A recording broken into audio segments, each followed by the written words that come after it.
जय श्री कृष्णा दोस्तों, राधे राधे। दोस्तों, आज मैं आपको कार्तिक मास के कृष्ण पक्ष में आने वाली एकादशी के बारे में बताऊंगी। दोस्तों, जिस तरह से सावन का महीना भगवान शिव को बेहद प्रिय है, उसी प्रकार से कार्तिक मास भगवान विष्णु को समर्पित माना जाता है। कार्तिक माह में भगवान विष्णु की पूजा उपासना का बहुत अधिक महत्व है। हर साल कार्तिक के महीने के कृष्ण पक्ष की एकादशी तिथि को रमा एकादशी मनाई जाती है। इस दौरान श्री हरि की विधिवत पूजा उपासना की जाती है। धार्मिक मान्यता है कि इस दिन माँ लक्ष्मी और भगवान विष्णु की पूजा करने से सभी मनोकामनाएं पूरी होती हैं और साधक के सुख सौभाग्य में वृद्धि होती है। ऐसे में आइए अब मैं आपको बताती हूँ कि साल 2023 के रमा एकादशी का शुभ मुहूर्त, पूजा विधि, पारण का समय और उपायों के बारे में। दोस्तों, कार्तिक माह के कृष्ण पक्ष की एकादशी तिथि की शुरुआत 8 नवंबर दिन बुधवार को सुबह 8:23 से हो रही है। इस तिथि का समापन अगले दिन 9 नवंबर दिन गुरुवार को सुबह 10:41 पर होगा। उदया तिथि के आधार पर 9 नवंबर दिन गुरुवार को रमा एकादशी का व्रत रखा जाएगा।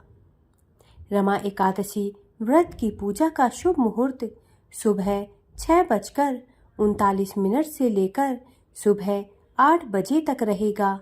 दोस्तों, जो लोग रमा एकादशी का व्रत करेंगे, वे अपने व्रत का पारण 10 नवंबर दिन शुक्रवार को सुबह 6:39 से सुबह 8:50 के बीच कर सकते हैं।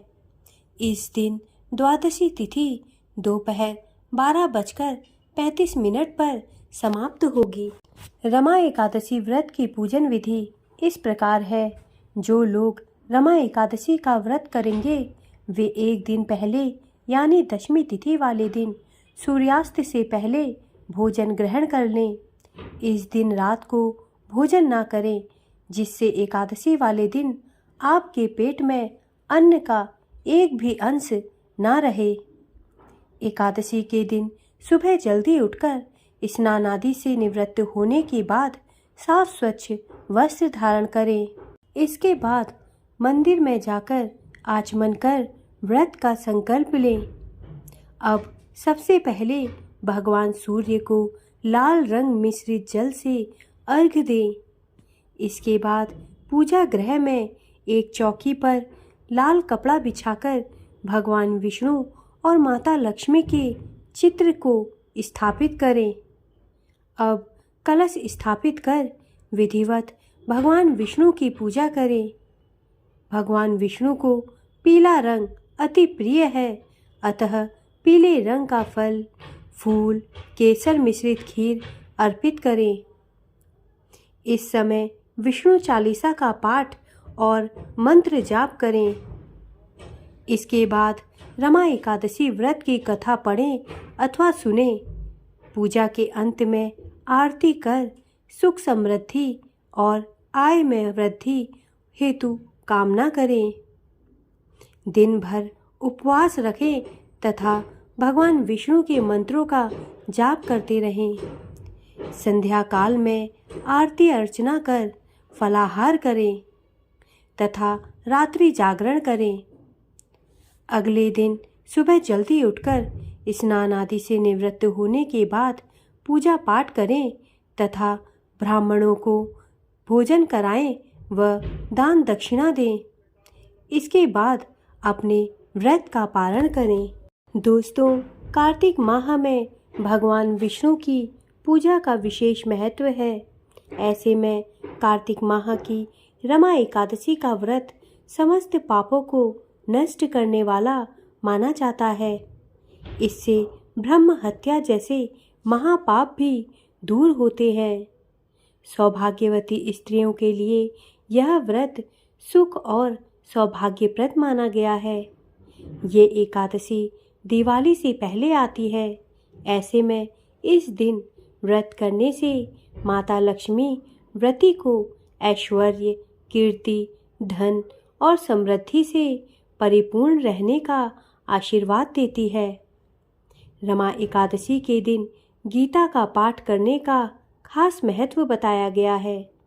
इस दिन शाम के समय भगवान विष्णु की विशेष पूजा की जाती है। दोस्तों, रमा एकादशी के दिन विशेष उपाय किए जाते हैं।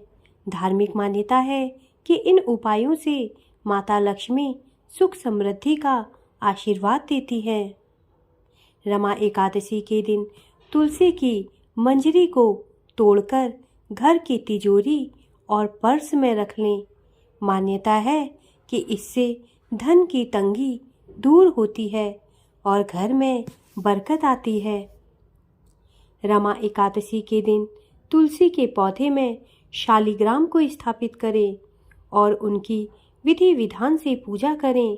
धार्मिक मान्यता है कि ऐसा करने से धन दौलत में वृद्धि होती है। दोस्तों, रमा एकादशी के दिन कुछ बातों पर विशेष ध्यान रखना चाहिए। एकादशी के दिन चावल खाना सही नहीं माना जाता है। पुरानी हिंदी मान्यताओं की माने तो इस दिन चावल के सेवन से इंसान को किसी रेंगने वाले जीव की योनि में जन्म मिलता है। इस दिन कई जगहों पर माता तुलसी और भगवान विष्णु की पूजा की जाती है। मान्यताओं के अनुसार इस दिन माँ तुलसी विष्णु भगवान के लिए निर्जला व्रत करती है। ऐसे में अगर आप उन्हें जल अर्पित करेंगे तो आप पाप के भागी बन जाएंगे। वैसे तो पूजा पाठ करने से पहले हम अपना तन शुद्ध कर लेते हैं, लेकिन मन को भी शुद्ध होना उतना ही जरूरी है।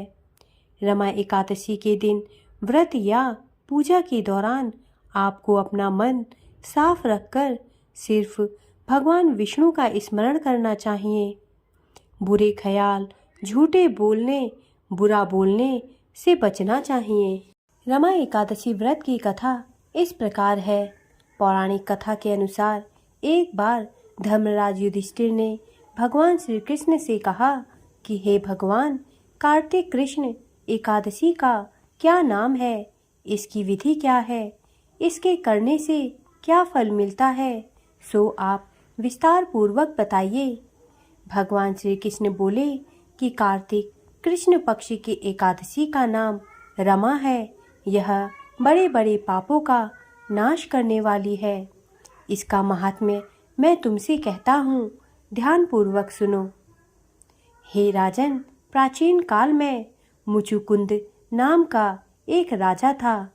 इसकी इंद्र के साथ मित्रता थी और साथ ही यम, कुबेर, वरुण और विभीषण भी उसके मित्र थे। यह राजा बड़ा धर्मात्मा, विष्णु भक्त और न्याय के साथ राज्य करता था। उस राजा की एक कन्या थी जिसका नाम चंद्रभागा था। उस कन्या का विवाह चंद्रसेन के पुत्र शोभन के साथ हुआ था। एक समय वह शोभन ससुराल आया। उन्हीं दिनों जल्दी ही पुण्यदायिनी एकादशी भी आने वाली थी।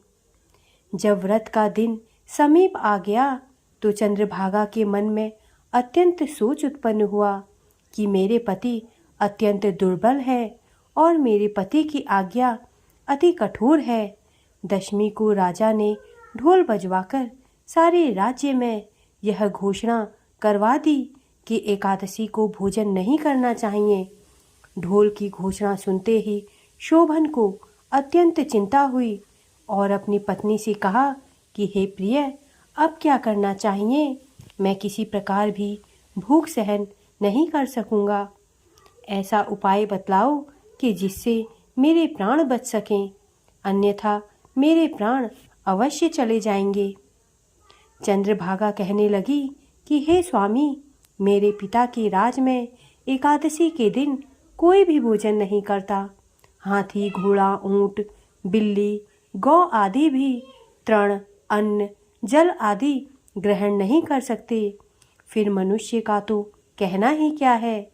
यदि आप भोजन करना चाहते हैं तो किसी दूसरे स्थान पर चले जाइए, क्योंकि यदि आप यहीं रहना चाहते हैं तो आपको अवश्य व्रत करना पड़ेगा। ऐसा सुनकर शोभन कहने लगा कि हे प्रिय, मैं अवश्य व्रत करूँगा, जो भाग्य में होगा वह देखा जाएगा। इस प्रकार से विचार कर शोभन ने व्रत रख लिया और वह भूख व प्यास से अत्यंत पीड़ित होने लगा। जब सूर्य नारायण अस्त हो गए और रात्रि को जागरण का समय आया, जो वैष्णवों को अत्यंत हर्ष देने वाला था, परंतु शोभन के लिए अत्यंत दुखदायी हुआ। प्रातःकाल होते ही शोभन के प्राण निकल गए। तब राजा ने सुगंधित काष्ठ से उसका दाह संस्कार करवाया, परंतु चंद्रभागा ने अपने पिता की आज्ञा से अपने शरीर को दग्ध नहीं किया और शोभन की अंत्येष्टि क्रिया के बाद अपने पिता के घर में ही रहने लगी। रमा एकादशी के प्रभाव से शोभन को मंदरांचल पर्वत पर धन धान्य से युक्त तथा शत्रुओं से रहित एक सुंदर देवपुर प्राप्त हुआ। वह अत्यंत सुंदर रत्न और वैदूर्य मणि जटित स्वर्ण के खंभों पर निर्मित अनेक प्रकार की स्फटिक मणियों से सुशोभित भवन में बहुमूल्य वस्त्राभूषणों तथा छत्र व चंवर से विभूषित गंधर्व और अप्सराओं से युक्त सिंहासन पर आरूढ़ ऐसा शोभायमान होता था, मानो दूसरा इंद्र विराजमान हो। एक समय मुचकुंद नगर में रहने वाले एक सोम शर्मा नामक ब्राह्मण तीर्थ यात्रा करता हुआ घूमता घूमता उधर जा निकला और उसने शोभन को पहचान कर कि यह तो राजा का जमाई शोभन है, उसके निकट गया। शोभन भी उसे पहचान कर अपने आसन से उठकर उसके पास आया और प्रणाम आदि करके कुशल प्रश्न किया। ब्राह्मण ने कहा कि राजा मुचुकुंद और आपकी पत्नी कुशल से हैं, नगर में भी सब प्रकार से कुशल हैं, परंतु हे राजन, हमें आश्चर्य हो रहा है। आप अपना वृत्तांत कहिए कि ऐसा सुंदर नगर जो न कभी देखा न सुना, आपको कैसे प्राप्त हुआ। तब शोभन बोला कि कार्तिक कृष्ण की रमा एकादशी का व्रत करने से मुझे यह नगर प्राप्त हुआ, परंतु यह अस्थिर है। यह स्थिर हो जाए ऐसा उपाय कीजिए। ब्राह्मण कहने लगा कि हे राजन, यह स्थिर क्यों नहीं है और कैसे स्थिर हो सकता है, आप बताइए, फिर मैं अवश्य वह उपाय करूँगा। मेरी इस बात को आप मिथ्या न समझिए। शोभन ने कहा कि मैंने इस व्रत को श्रद्धा रहित होकर किया है, अतः यह सब कुछ अस्थिर है। यदि आप मुचकुंद की कन्या चंद्रभागा को यह सब वृत्तांत कहें तो यह स्थिर हो सकता है। ऐसा सुनकर उस श्रेष्ठ ब्राह्मण ने अपने नगर लौटकर चंद्रभागा से सब वृत्तांत कह सुनाया। ब्राह्मण के वचन सुनकर चंद्रभागा बड़ी प्रसन्नता से ब्राह्मण से कहने लगी कि हे ब्राह्मण, ये सब बातें आपने प्रत्यक्ष देखी हैं या स्वप्न की बातें कर रहे हैं। ब्राह्मण कहने लगा कि हे पुत्री, मैंने महावन में तुम्हारे पति को प्रत्यक्ष देखा है, साथ ही किसी से विजय ना हो ऐसा देवताओं के नगर के समान उनका नगर भी देखा है। उन्होंने यह भी कहा कि यह स्थिर नहीं है, जिस प्रकार वह स्थिर रह सके सो उपाय करना चाहिए। चंद्रभागा कहने लगी, तुम मुझे वहाँ ले चलो, मुझे पतिदेव के दर्शन की तीव्र लालसा है। मैं अपने किए हुए पुण्य से उस नगर को स्थिर बना दूंगी।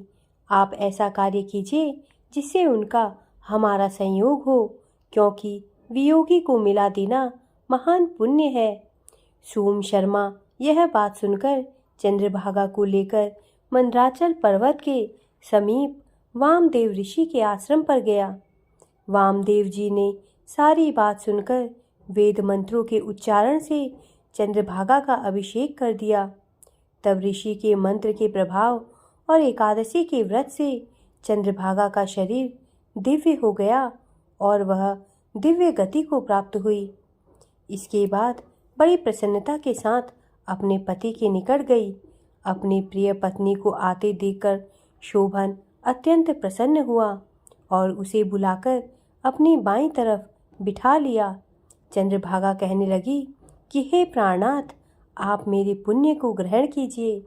अपने पिता के घर जब मैं 8 वर्ष की थी तब से विधि पूर्वक एकादशी की व्रत को श्रद्धा पूर्वक करती आ रही हूँ। इस पुण्य के प्रताप से आपका यह नगर स्थिर हो जाएगा तथा समस्त कर्मों से युक्त होकर प्रलय के अंत तक रहेगा। इस प्रकार चंद्रभागा दिव्य आभूषणों और वस्त्रों से सुसज्जित होकर अपने पति के साथ आनंद पूर्वक रहने लगी। हे राजन, यह मैंने रमा एकादशी का महात्म्य कहा है। जो मनुष्य इस व्रत को करते हैं उनके ब्रह्म हत्या आदि समस्त पाप नष्ट हो जाते हैं। कृष्ण पक्ष और शुक्ल पक्ष दोनों की एकादशियां समान है, इनमें कोई भेदभाव नहीं है, दोनों समान फल देती हैं। जो मनुष्य इस महात्म्य को पढ़ते अथवा सुनते हैं वे समस्त पापों से छूटकर विष्णु लोक को प्राप्त होते हैं। दोस्तों, मेरे द्वारा दी गई जानकारी यदि आपको अच्छी लगी हो तो कृपया मेरे चैनल को सब्सक्राइब करें तथा मेरे वीडियोस को लाइक करें। धन्यवाद।